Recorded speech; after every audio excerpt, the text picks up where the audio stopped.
Programme میں خوش آمدید ناظرین۔ حسین حقانی کی طرف سے کیا جواب عملاً سپریم کورٹ کے جو فیصلہ ہے اس کے اوپر کیا جواب آیا، وہ نکات ہم آپ کے سامنے پیش کر رہے ہیں۔ حسین حقانی کا موقف یہ ہے کہ میں ایک محب وطن پاکستانی ہوں، میرے خلاف درخواست کی آئینی وقت کوئی نہیں ہے، یہ معاملہ کورٹ کے دائرہ اختیار سے باہر ہے، کورٹ کا حکم مجھے سنے بغیر ہی جاری کر دیا گیا جس میں کہا گیا ہے جیسے کہ میں مبینہ طور پر غداری کا مرتکب ہوا ہوں، میرے خلاف نقل و حرکت کی پابندی لگا کر اس امیج کو ہوا دی گئی ہے، میرے خلاف درخواست بنیادی حقوق کے تحفظ کے تحت داخل کی گئی تھی جبکہ محترم عدالت نے مجھے سزا دیے بغیر ہی سزا سنا دی ہے۔ عدالت نے منصور اعجاز سمیت میڈیا میں آنے والے متضاد بیانوں کا جائزہ نہیں لیا۔ محترم کورٹ کا آرڈر ذرائع ابلاغ میں گھناؤنے مقاصد کی وجہ سے چلائی جانے والی کیمپین سے متاثر ہوا ہے۔ درخواست گزار یعنی جو پٹیشنر ہیں وہ ایک ہی جیسی سیاسی سوچ رکھتے ہیں اور ویسے بھی آزاد جموں اور کشمیر اور گلگت بلتستان پاکستان کے وفاق کی اکائیاں نہیں ہیں اور ان کی طرف سے جو پٹیشنز ہیں ان کو شاید ایکسیپٹ نہیں کرنا چاہیے تھا، یہ امپلائی کر رہے ہیں۔ میرے اور منصور اعجاز کے درمیان کبھی اس معاملے پر ذاتی رابطہ نہیں ہوا، میرے استعفی کو کورٹ کے حکم میں غلط انداز سے پیش کیا گیا، کورٹ کے حکم سے عملی طور پر یہ ثابت کرنے کی کوشش کی گئی ہے کہ میں مجرم ہوں۔ محترم کورٹ،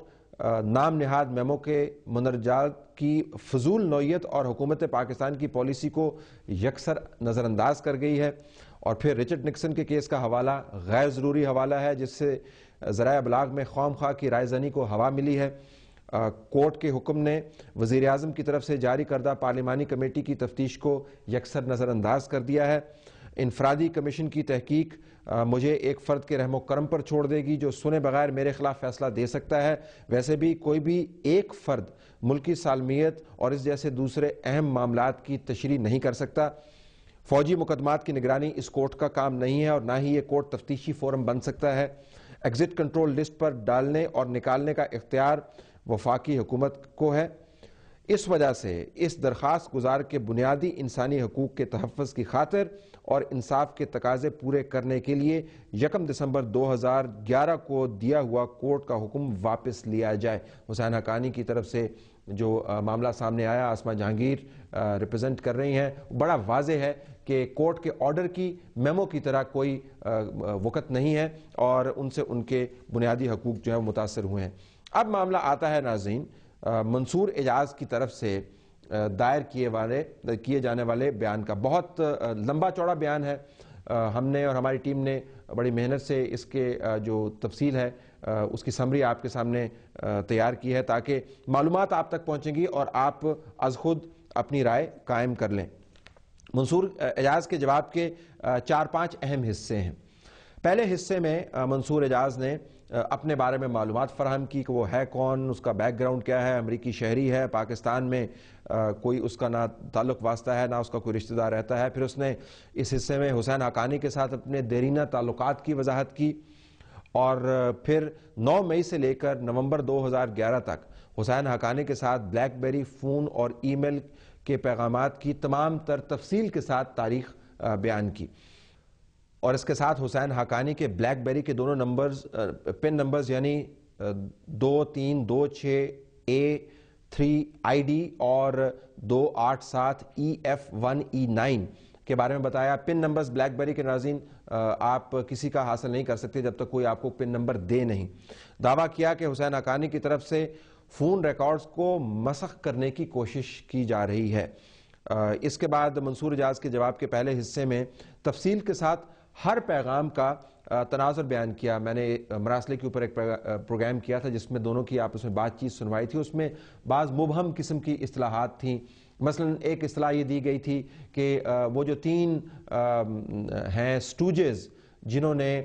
اس کو رنڈوا کر دیا ہے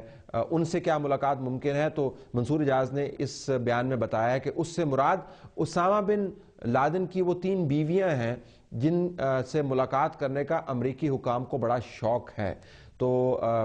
منصور اعجاز کا کہنا ہے کہ میں نے یہ کوڈ ورڈز جو ہیں وہ تیار کیے تھے، اور جب میں 3 سٹوجز کا ذکر کر رہا تھا تو اس سے مراد یہ تھی کہ کیا امریکی اسامہ بن لادن کی بیویوں تک پہنچ پائیں گے اگر ہم نے آپ کی تمام باتیں مان لی، جس کے بعد مبینہ طور پر حسین حقانی نے جواب دیا کہ اگر فارمل ریکویسٹ دی جائے تو یہ ارینج کیا جا سکتا ہے۔ اس کے علاوہ ناظرین جنرل جیمز جونز جس نے یہ مراسلہ ایڈمرل ملن کو ڈیلیور کیا، اس کے ساتھ ای میل کی تفصیلات ہیں وہ ہم بعد میں بھی بیان کریں گے۔ پھر مراسلے کے بعد جب ایڈمرل ملن کے ساتھ میٹنگ ہو گئی تو اس کے بعد دونوں پارٹیاں یعنی منصور اعجاز اور حسین حقانی مبینہ طور پر مطمئن تھے، اور ایک ٹیلی فون کال کا ذکر کیا گیا جس کے اندر دونوں نے ایک دوسرے کا شکریہ ادا کیا۔ اس جواب کے اندر منصور اعجاز کی طرف سے 9 مئی 2011 کو 16 منٹ کی اس کال کی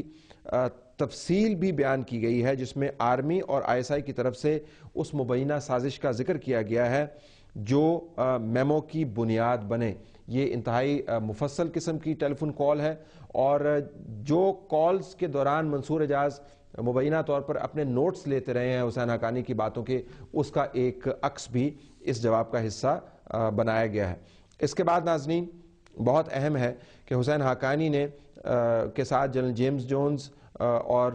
اپنے قانونی مشیر کے ساتھ جو منصور اعجاز کی باتیں ہوتی رہیں اس کا تمام ریکارڈ بتایا گیا ہے۔ پھر یہ بتایا کہ میں نے فائنینشیل ٹائمز میں آرٹیکل کیوں لکھا، اس کے اوپر جواب لکھا گیا ہے۔ اور اسی حصے میں ناظرین حسین حقانی کے ساتھ اپنے قریبی تعلقات کے ثبوت کے طور پر اپنے اور حسین حقانی کے پیغام کی ایک جھلک بھی دکھائی ہے،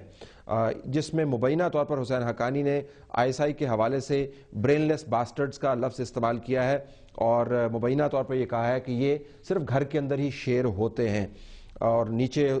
منصور اعجاز نے یہ بھی لکھا ہے کہ میں معذرت خواہ ہوں کہ اس قسم کا مجھے اگزامپل دینا پڑ رہا ہے، لیکن میں نے صرف یہ اسٹیبلش کرنا تھا کہ ہمارے تعلقات کتنے اچھے ہیں۔ اس بیان کے دوسرے حصے میں ناظرین جنرل پاشا کے ساتھ ایک میٹنگ کا ذکر بھی کیا ہے، اور 10 اکتوبر کو جب آرٹیکل چھاپا فائنینشیل ٹائم میں تو پھر حسین حقانی جو سیخ پا ہوئے مبینہ طور پر وہ بات چیت کا ریکارڈ بھی اس جواب کا حصہ ہے۔ اسی حصے میں بلیک بیری کے پیغامات کا ریکارڈ دوبارہ بھی پیش کیا گیا ہے۔ تیسرا حصہ ناظرین بڑا اہم ہے، اس میں جنرل جیمز جونز کو بھیجی جانے والی ای میلز کا ریکارڈ پیش کیا گیا ہے۔ ای میل کے اندر جنرل جیمز جونز یہ بتا رہے ہیں منصور اعجاز کو کہ ایڈمرل مائک ملن نے، مائک کا لفظ استعمال کرتے ہیں، مائک نے آپ کی طرف سے بھیجا ہوا مراسلہ جو ہے وہ پڑھ لیا، جس کے جواب میں منصور اعجاز یہ کہتے ہیں کہ اس سے پالیسی کی تبدیلی ہوئی جس کے لیے ہم بہت خوش ہیں۔ تو جیمز جونز کے ساتھ جو بات چیت ہوئی جو انٹرلوکیوٹر تھا اس کا ریکارڈ بھی موجود ہے۔ اسی مراسلے کے حوالے سے ایک ای میل اور جیمز جونز کو ارسال کی، اور اس کے اندر یہ لکھا کہ جو میں آپ کو دستاویز بھجوا رہا ہوں اس دستاویز کو پاکستان کے صدر آصف علی زرداری کی حمایت حاصل ہے۔ یہ اب بات چیت منصور اعجاز اور حقانی صاحب کے درمیان نہیں ہو رہی، یہ بات چیت معاملات طے ہونے کے بعد منصور اعجاز اور جنرل جیمز کے درمیان ہو رہی ہے۔ تو اگر منصور اعجاز نے تمام ریکارڈ فیک کیے ہیں اور اس کے اندر جیمز جونز کو بھیجی جانے والی ای میلز بھی فیک کی ہیں تو پھر تو ان کا خدا ہی حافظ ہے، کیونکہ امریکہ کے اندر ایسے قوانین بڑے سخت ہیں کہ آپ کسی پر الزام لگا کے اس قسم کا بچ نہیں سکتے۔ فیک ای میلز ان کے بہاف پر کورٹ کو بطور ریکارڈ دے رہے ہیں، آپ بچ نہیں سکتے وہاں پر۔ اس کے بعد ناظرین اہم ترین معاملات حسین حقانی کے ساتھ جو تعلقات ہیں منصور اعجاز کے وہ بہت زیر بحث رہے ہیں۔ ہمارے پروگرامز کے اندر بھی اکثر بات ہوتی رہتی ہے کہ جی منصور اعجاز جو ہے وہ ایک 2 نمبر قسم کا آدمی ہے، اس کو کوئی پوچھتا نہیں ہے، امریکی شہری ہے۔ پرائم منسٹر صاحب نے بھی یہی بیان دیا، حسین حقانی اس طرح کے ہزارہ آدمی کو جانتا ہوگا۔ تو منصور اعجاز نے اس کا بھی جواب دیا ہے، اور حسین حقانی کے ساتھ مل کر جو امریکہ کے اہم ترین جریدوں میں اور اخبارات میں آرٹیکل چھاپتے رہے ہیں جس کو ہم جوائنٹ بائی لائنر کہتے ہیں، یعنی حسین حقانی اور منصور اعجاز نے اکٹھا جو آرٹیکل لکھا ہے جو دونوں کے نام سے چھپا ہے اس کے انہوں نے ایکسرپٹس بھی پیش کیے ہیں۔ ایک آرٹیکل جو ہے وہ پاکستان کے نیوکلیئر پروگرام کے بارے میں ہے، یہ اس وقت لکھا گیا ناظرین جب جارج ڈبلیو بش کی ایڈمنسٹریشن تھی اور حسین حقانی تحقیق میں مصروف تھے، اس وقت امبیسڈر کو رتبہ ان کے پاس نہیں تھا، لیکن منصور اعجاز کے ساتھ مل کر انہوں نے آرٹیکل جو تحریر کیا اس کا ایک عکس میں آپ کو پڑھ کے سنا دیتا ہوں۔ حسین حقانی اور منصور اعجاز مل کے لکھ رہے ہیں پاکستان کے نیوکلیئر پروگرام کے بارے میں کہ دنیا کو پاکستان کے ان بے مہار عناصر کا کھوج لگانا ہوگا جو دنیا میں غیر قانونی جوہری پھیلاؤ کا باعث بن رہے ہیں۔ اس کے لیے ان تمام ممالک اور انفرادی عناصر بشمول دہشت گرد گروپوں کی تفصیلات حاصل کرنی ہوں گی جنہوں نے نیوکلیر ہتھیار بنانے کی قابلیت حاصل کر لی ہے۔ یہ سب کچھ کرنے کے لیے بش انتظامیہ کو پاکستان سے متعلق اپنی دوہری پالیسی چھوڑنی ہوگی۔ اگر اس انتظامیہ نے عراق، ایران اور افغانستان اور لیبیا میں دہشت گردی کے مراکز کو جڑ سے اکھاڑ پھینکنے کا ہدف رکھا ہوا ہے تو پاکستان کے جوہری اندھیر نگری کا کھوج لگانا اس کی صف اول کی ترجیح ہونی چاہیے۔ حسین حقانی منصور اعجاز مزید لکھتے ہیں، پاکستان نے اپنا جوہری پروگرام ظاہراً ہندوستان کے خلاف تحفظ کے لیے حاصل کیا ہے، مگر اس کے بعد غیر قانونی طور پر جوہری ٹیکنالوجی دوسرے ممالک کو بیچ کر پیسے بنانے شروع کر دیے۔ یہ سب اسی وجہ سے ممکن ہوا ہے کہ پاکستان کے جوہری پروگرام کا کنٹرول انتہا پسند نظریات رکھنے والے لوگوں کے ہاتھ میں ہے، جو پاکستان میں اندرونی طور پر کسی بھی احتساب سے ماورا ہیں۔ منصور اعجاز اور حسین حقانی لکھتے ہیں، بش انتظامیہ نے پاکستان آرمی اور انٹیلیجنس ایجنسیز کو بین الاقوامی احتساب سے بچا کر انتہا پسندی کو ہوا دی ہے۔ یہ مزید لکھتے ہیں، بش انتظامیہ کو پاکستان کو مجبور کرنا ہوگا کہ وہ اپنے جوہری ہتھیاروں کے ممکنہ غیر قانونی اور خطرناک استعمال پر امریکی ٹیکنالوجی کی پابندیاں قبول کریں۔ حسین حقانی اور منصور اعجاز لکھتے ہیں، پاکستان کا جوہری سرطان ڈاکٹر A.Q خان جیسے خود پرست اور جھوٹے خواب دیکھنے والے شخص کی کم عقلی کا نتیجہ نہیں ہے، یہ نتیجہ ہے ان چھوٹے چھوٹے گروپوں کی کارکردگی کا جو انتہائی منظم انداز سے ایک دوسرے کو بتائے بغیر کام کرتے ہیں تاکہ چند ایک خطرناک افراد کے پاگل پن سے بھرے ہوئے تصور کو نافذ کیا جائے۔ یہ ناظرین جوائنٹ بائی لائنر ہے حسین حقانی اور منصور اعجاز کی طرف سے، جو منصور اعجاز نے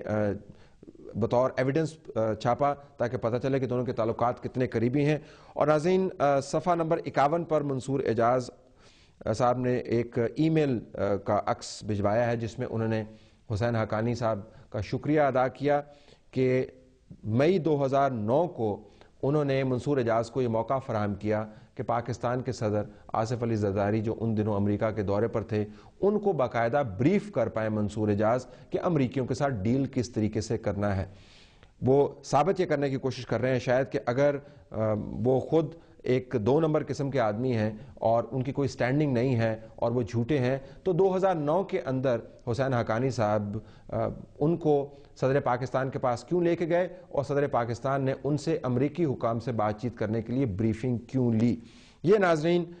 بہت اہم معاملات ہیں۔ اب ان کا اثر کیا پڑے گا؟ پروگرام کے آخر میں ہم آپ کے سامنے چند ایک نکات رکھیں گے اور اس کے بعد پروگرام کو کلوز کریں گے تاکہ آپ ویکینڈ کے اوپر خود اپنا تجزیہ کر پائیں تمام معلومات کے ساتھ کہ پاکستان میں کیا ہونے والا ہے۔ بریک کے بعد واپس آتے ہیں۔